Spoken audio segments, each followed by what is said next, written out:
We're back to the Neil Haley Show, and I'm first excited to welcome the program my co-host Paul Hollis. Paul, how are you? And I know you're excited about our guest today. I'm good. I definitely am. I actually live just down the road from where you are now. So, Yes, he's in the area, and you're in Cleveland. So our guest today is Lolita Milena, actress. How are you, Lolita? And you really are groundbreaking in so many ways. And the challenge is to break into the acting business and really kind of becoming such a special thing to be able to do. So when you were growing up, you always dreamed of acting, right? And probably people told you, no, you can't, right? Yes, I grew up in a big family, and it was a big family of realists. I grew up in a very Yeah. Midwest area, and they always told me to be very realistic with my goals growing up, but I'm a very stubborn child. So I'm glad for all of their advice, but I'm still going to be pursuing what I would like to pursue, and I think it's slowly paying off. I think it is definitely with just, just being able to do it. So kind of like talk to me about when you said, okay, I'm really going to be an actor now. It's like you say you want to, you have your dreams. I had dreams of certain things and say, okay, now I'm going to do it. What age was it when you said I'm going to do it and It make it? was around age 11, 10, 11 years old, I believe, when my father found a local community theater group what they were hosting auditions. And I said, I want to give that a try because I had only ever done dance. And while I loved ballet, it wasn't so much the acting style I wanted to continue with. So I first was introduced to theater and fell in love with it, and then film a little bit later after that. Wow. And starting out that way, did you find it just that there's a certain love when you're on stage? That you said, this I is something I got to do. Yeah.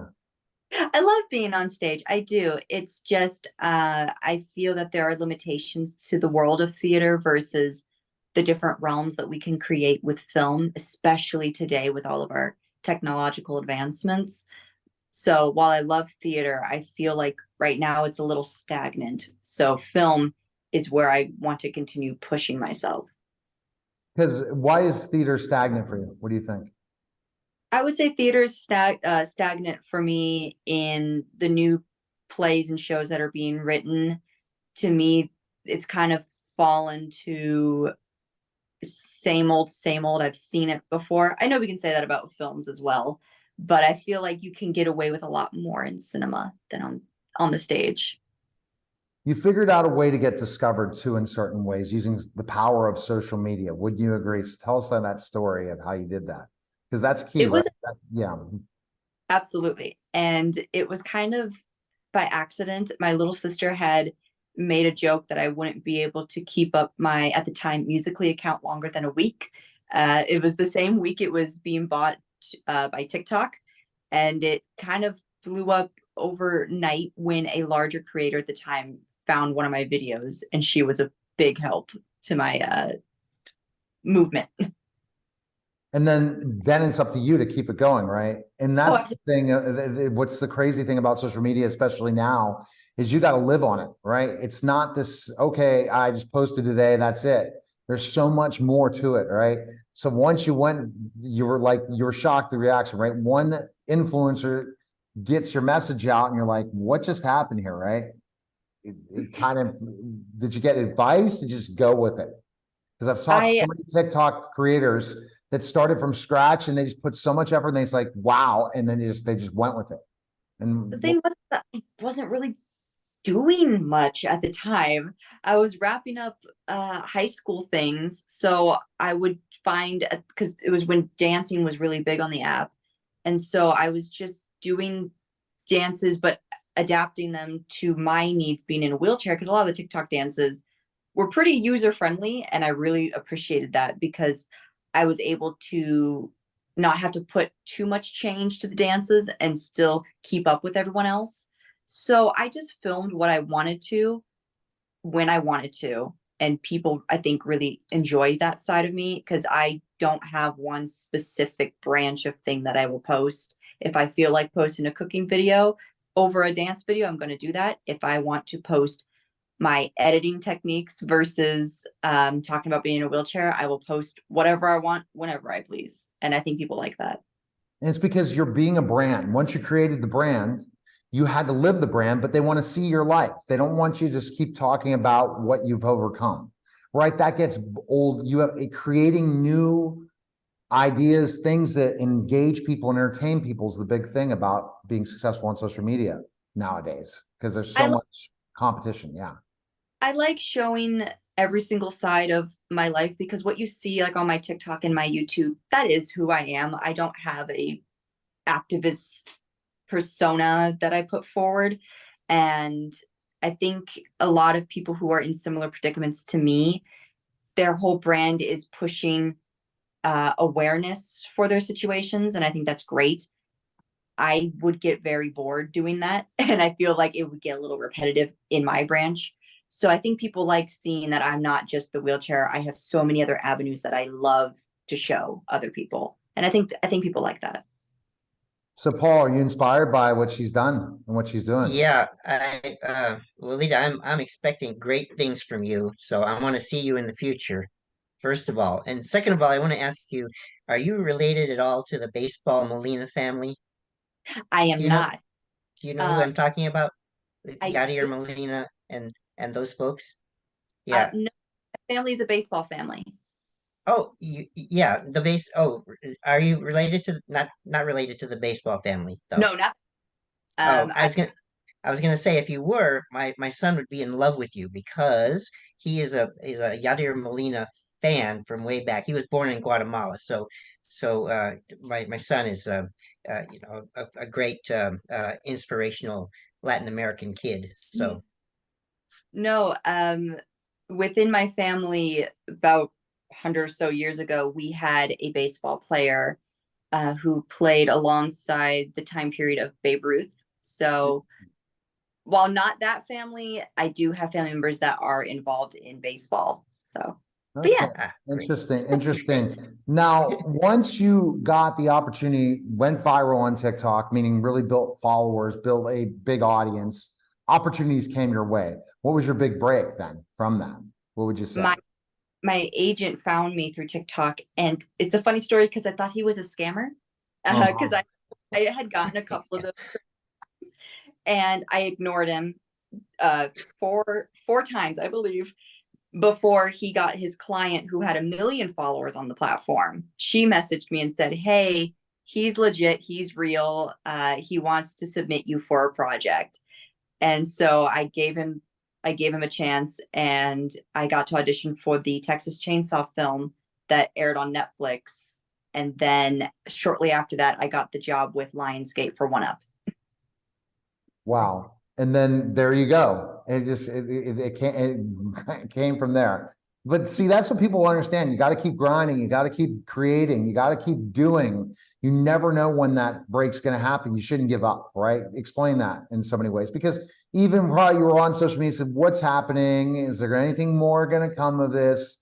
And then you're sitting there next time in filming, and you're like, "What just happened to me?" Right? That's Absolutely. and to tell people why shouldn't they give up in their project, their dream. Tell us that, because I think that's inspiring for you, what you've been doing and how you've been successful so far. I think the main thing people need to take away is using the word stubborn to describe yourself is not going to always be a negative connotation, because being stubborn can also be correlated with you're persistent and you're also resilient. So I always take when people tell me that I'm stubborn as a compliment, because I'm aiming for only good and positive things. I never aim for a negative, which can also be associated with stubbornness. So I would say if you know what you want, it's only going to bring positivity to your life and those around you. Be called stubborn and you can wear it as a badge. Do you hope more and more roles involve you the type of character that can fill in for you? That's the challenge, especially when you work with people with disabilities and stuff, and you're in this situation where they're not creating the roles when they need to. If they're creating other diverse roles, they have to think about that more. Do you agree? I'm sure you're an advocate in that way to start creating more of them, right? They're not enough of diversity and all different backgrounds and shows and films and different things that they need to start doing more and more of. I am, and I'm also a realist when it comes to being an advocate. I want it to see it done, and I hope to see it done in a realistic way. I saw her name's Jessica, she's also in a wheelchair, and she was talking about how a lot of producers think if we have a disabled character, the whole show has to be about the disabled character for some reason. Mm-mm. And we're all saying we don't want that. We just want to work. And I kind of see it as it's kind of like the American Disability Act movement all over again, but for this specific industry. We don't want to be seen as special and put above others. We just want to be able to have that same chance as everyone else. And that's how I see it. And they're doing okay, but you know how they splash in diversity in certain films and different things. Instead, hey, let's make it real, what the real world's like, right? Not this rose-colored world where everyone's in perfect shape and looking. No, really, let's be real. That's what we have to start doing. That's why social media is doing so well in certain platforms, because these are real people, not fake. And I think that's the more we have to do, to say, okay, oh, we're going to splash it in, we're going to put it here, we're going to put it here. No, let's think about what really is happening in this world today and create projects based on that. And I think that's going to be people like yourself going out there and talking about it, and everyone else in the ADA. Just how there's not really a group involved in for actors like that for the ADA, is there, or is it a little bit? You're not familiar? I personally am not entirely sure. I'm still finding actors and entertainers every single I day. already have a person to connect you with. I interviewed him. You'll have to go on my YouTube channel. I'm terrible with names because I interview so many people, but I already am thinking of somebody, and he'll come to me right after the interview. That's what I'm saying. I wish I had this producer saying, you interviewed this person 3-4 weeks ago. Well, someday I'll have that, but I won't look like, hey, I forget. So I will definitely connect you. They did a great thing with Easter Seals with a film festival. I don't know if you're familiar with the Easter Seals Film Festival that they do in California. Are you familiar with that? Okay. I know the head of it, so I don't know if you know him or not. So so there you go. I'm the connector, right, Paul? I know everyone, right? I've talked to everyone, I speak to everybody, and it's an every week, every day thing. So I appreciate it. Best place people can find info on you. Oh yeah, latest project, Lolita, you can talk about. Are there any projects you can talk about right now? Right now, it's realistically, it's just the world of auditioning and waiting. That's just that's another thing that I think a lot of actors struggle with. And I talk to my agent about it all the time. I'm someone who's always been go, go, go. I don't like to rest. I don't like to wait. I'm not a patient person, and I need to work on that because I recently had a whole onslaught of auditions and they're all really, really good. And now I just have to sit back and wait, and I hate waiting. They were all really, really good. So I really hope to hear back soon from someone. So currently it's just a lot of writing, trying to get new books written, sitting down and getting that done, and making more network connections if possible. It's just a waiting game, unfortunately, but that's how it is. The industry right now, I had a conversation this week about the industry, and the hardest part is that it's not great for us, especially with the writer's strike. That writer's strike is hurting things. You need to get that forward, and to think that you can use AI to write scripts and all that stuff is ridiculous. It's not the creativity, it's not the thing that AI needs to be utilized for good, not bad. That's I'll bring that up. I mean, it's been driving me crazy this week about AI and my thoughts and just everything. And the writers need to pay them. They bring great stories to life. Go ahead and do it. I can't imagine without writers and things that they create so we can enjoy and forget about what life we're going through right now and just sit down and relax and pay the writers what they're worth. That's all I have to say. Industry forgets that everything starts with the creative mind that holds a pen. And I think they forget that. An actor is only as strong as they can be with the script that they are given. And I know a lot of companies right now are just outsourcing other writers during this writer's strike, which is not the way to go about it, in my opinion. I know there's going to be some writers who are going to take this opportunity to get that one leg up, if possible. And I mean, to each your own. we all have rent to pay, but But yeah, and they're I hope dealing with because they can't go get the side writing because of AI. The conversation needs to come out is, okay, if AI is going to, and this is me on my soapbox, take over jobs, take over situations, then basically people need to be educated like any type of industry coming out where no longer this industry is around. How do you transition to something else? And that's the power of social media. Everyone needs to bring those things up and then and get actors working, because we don't make tons of films anymore. We need to still pay the actors, everyone who's artistic, the creators, because they're entertaining people, not just only certain people keep the bucks. I'll get on my soapbox about the WWE and pro wrestling in general. As a former professional wrestler, they never paid the talent what they're worth. And then yet you have other professional sports because of a union that pay their talent what they're worth.